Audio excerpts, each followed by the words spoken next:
একটা আগামী দিনে কমো। আমাদের সবচেয়ে বড় হইল, আমাদের শ্রেষ্ঠ, পৃথিবীর শ্রেষ্ঠ হইল কে? আল্লাহ। কথা বলেন, কে? আল্লাহ। মানুষের মধ্যে শ্রেষ্ঠ কে? মুহাম্মদ রাসূলুল্লাহ। কার নবী? জোরে কন, কার নবী? কিতাবের মধ্যে শ্রেষ্ঠ কোনটা? কোরআন। কার কিতাব? আমাদের কিতাব। কার কিতাব? আমাদের। আল্লাহ আমাদের জন্য কিতাব পাঠাইছে। কিতাব হইল আল্লাহর, পড়ে কে? বান্দা। আমাদের এই পৃথিবীর মধ্যে শ্রেষ্ঠ ঘর কোনটা?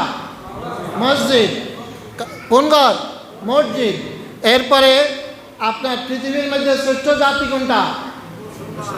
আমরা উম্মতে মুহাম্মদ। কুনতুম খায়রা উম্মাতিন উখরিজাত লিন্নাস তা'মুরুনা বিল মারুফ ওয়া তানহাউনা আনিল মুনকার। আমরা হইলাম শ্রেষ্ঠ জাতি। আমাদের আল্লাহ শ্রেষ্ঠ, আমাদের নবী শ্রেষ্ঠ, আমাদের কিতাব শ্রেষ্ঠ, আমাদের ঘর শ্রেষ্ঠ, আমরাও শ্রেষ্ঠ। এবং এই জাতি সেই জাতি, যেই জাতির হাতে সারা পৃথিবীর সমস্ত কাফেরেরা বদরের প্রান্তরে একাকার হইয়া ইসলামকে, মুসলমানকে শেষ করার জন্য গেছে, কিন্তু 313 জনের সামনে সারা পৃথিবী পরাজিত হইতে বাধ্য হয়েছে। সুবহানাল্লাহ।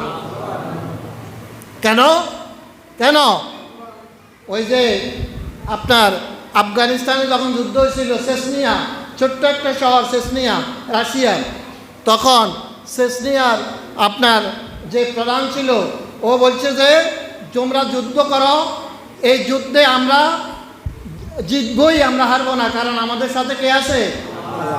তখন রাশিয়ার বাহিনী, লাল বাহিনী যুদ্ধের এক পর্যায়ে তাদের সাথে চুক্তি করতে বাধ্য হয়েছে। এবং তখন এই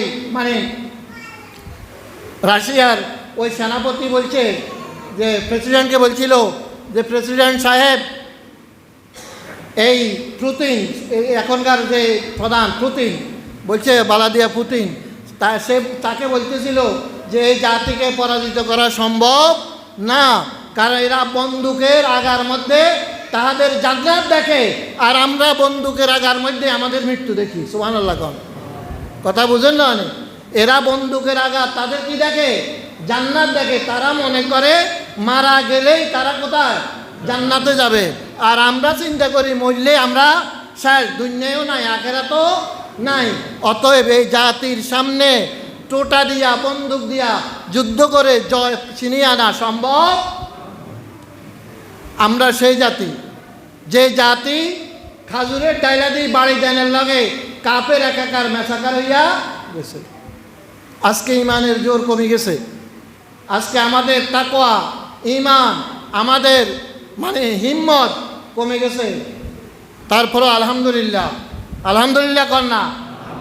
ছোট্ট ফিলিস্তিনের একটা ছোট্ট ভূখণ্ড হইল গাজা।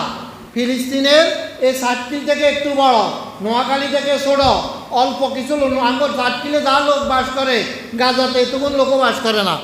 এই কয়টা লোকে সেই ইসরায়েল, বড় ইসরায়েল পৃথিবীর সবচাইতে শক্তিশালী একটা দেশ, তাদের বিরুদ্ধে যুদ্ধ করে এখনও তারা টিকে আছে। আলহামদুলিল্লাহ। এই সাহায্য আল্লাহর সাহায্য। কার সাহায্য? পৃথিবীর মুসলমানেরা, অন্যান্য মুসলমানরা তাদেরকে সাহায্য করতে ভয় পায়, কিন্তু তারা আল্লাহর উপরে ভরসা করে ইসরায়েলের ভিতরে ঢুকে তাদেরকে ইনশাআল্লাহ একে একে খতম করতে আছে। কারণ তাদের অনাতাওয়াক্কালু আলাই অনুসনি আলাইকাল ফায়েদ, তাদের ভরসাকার উপরে, আল্লাহর উপরে। তারা চিন্তা করে মরলে শহীদ, বাঁচলে গাজী। আমাদের এদের বন্দুকের একজনে কইছিল, এই গাজার ফোলা ছোট্ট এক বাচ্চারে, যুবকরে কইতে আছে, এই যে বিমান ওড়ে মাথার উঠবি, ডর লাগে না? এখান থেকে বোম উঠলে তো তুই কী হয়ে যাবি? পুরি ছাই হইয়া যাবি। ফোলায় উত্তর দিছে, ওই সৈন্যরে উত্তর দিতেছে, ইসরায়েলের সৈন্যরে, কত তোর বিমান উড়ে আর মাথার উঠবি, তোর বিমানের উপরে আমার আল্লাহ আছে। সুবহানাল্লাহ। কথা বুঝেন না? বুঝলে তো সুবহানাল্লাহ একটু জোরে আইল। কত তোর বিমান উড়ে আর কে উঠবি? মাথার উঠবি। তোর জঙ্গি বিমানের উপরে কে আছে? আমার আল্লাহ আছে। সুবহানাল্লাহ। ঈমান কাকে বলে? ঈমান কাকে বলে? এটা হইল ফিলিস্তিনের বাচ্চার মুখে ঈমানের একটা হাঁকাওয়াজ। ওই দেশকে, ওই জাতিকে আল্লাহ হালাক করবে না। আল্লাহ আমাদের সবাইকে যেন মুসলমানের যে হৃদয়ের ভিতরে ঈমান আল্লাহ দিছে সেই ঈমান নিয়ে আমরা বাঁচতে পারি, এই ঈমান নিয়ে এই পৃথিবী থেকে যাইতেও পারি। প্রত্যেক দিন সকালে ধান্নায় মুইতুনা বাজাইয়ে ইন্না লিল্লাহি ওয়া ইন্না ইলাইহি, আজকে মাইকিং করতেছে ইন্না লিল্লাহি ওয়া ইন্না ইলাইহি রাজিউন। খেয়াল করছেন নি আপনারা?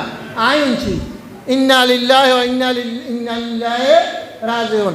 এই যে কোরআনের আয়াতটা যতবার সে ভুল করছে মুদ্রা এবং যে গুণে পড়ছে মাইকিং করাইছে বেগুনের এই ব্যাপারে মানে সত্য দূরের কথা কত আজাব যে আল্লাহর আয়াত নিয়া হাতারা কি ভুল ভুল মানে কোরআন আয়াত ভুল মানে অর্থেও ভুল। একটা লোকেরে বাড়াইবা ইগেরে আগে শব্দটা তো শিখাইবা ইন্না লিল্লাহি ওয়া ইন্না ইলাইহি রাজিউন। ঠিক আছে কইতেছে ইন্না লিল্লাহি ওয়া ইন্না ইলাইহি রাজিউন। কথা বুঝেন না? আপনারা মাইকি নিয়ে উনছেন নি? আয়াত টানে উনছি কি আবু মিয়া মারা গেছে আর মাইকে? হ্যাঁ, এই একটা আয়াত ইমাম আর মুয়াজ্জিন না থাকলে সেদিন ফেসবুকে দেখছি কি নামাজ পড়াইছে একজনে, ইমাম মুয়াজ্জিন নাই, এক মসজিদে একজনকে দিছে ইমামতি করতো, আলামদ জুরা হাতে হচ্ছে না গীতা পাঠ করছে, আল্লাহ ভালো জানে। নাইলে বেটা তুই মাইকিং করবি মৃত ব্যক্তির, তুই এই আয়াতিকে মুখস্থ করি শুদ্ধ করি মাইকে উঠতি না? কোথায় যাবেন এই জাতি? একটা আয়াত হারে না ইগায় আবার জান্নাতের আশা করে। আল্লাহ যদি জিজ্ঞাসা এত বড় কোরআন পাঠাইলাম একটা তোর আয়াত তোর জন্য তোরে হইতাম কই ন ইয়ার হলো তুই হজ্জত তুই হইসাল্লাই হজ্জত তুই গিয়া তো শুদ্ধ করি হইবি। কথা বুঝেন নয়? আল্লাহ আমাদেরকে হেদায়েত দান করো। কই দিয়েন আপনারা ওই কোরআন মাইকে এইভাবে গেলে মাইকেলে থামাই বেলে তুই দাঁড়া, তুই আর লগে আগে 40 বার হ ইন্না লিল্লাহি ওয়া ইন্না ইলাইহি রাজিউন। এইটা হলি হিয়ারের মাইকে উঠ, নাহলে আঙ্গুল জেনারেশন বেগুনে তোর মাইকের ভুল আওয়াজ শুনি বেগুনের আওয়াজে তারা শিক্ষা লাভ করব আর সারা জীবন আল্লাহর আয়াতে বিকৃতি করব। কথা কি আমি বুঝাইতে পারছি নি? রান্না করে মাইক থামা।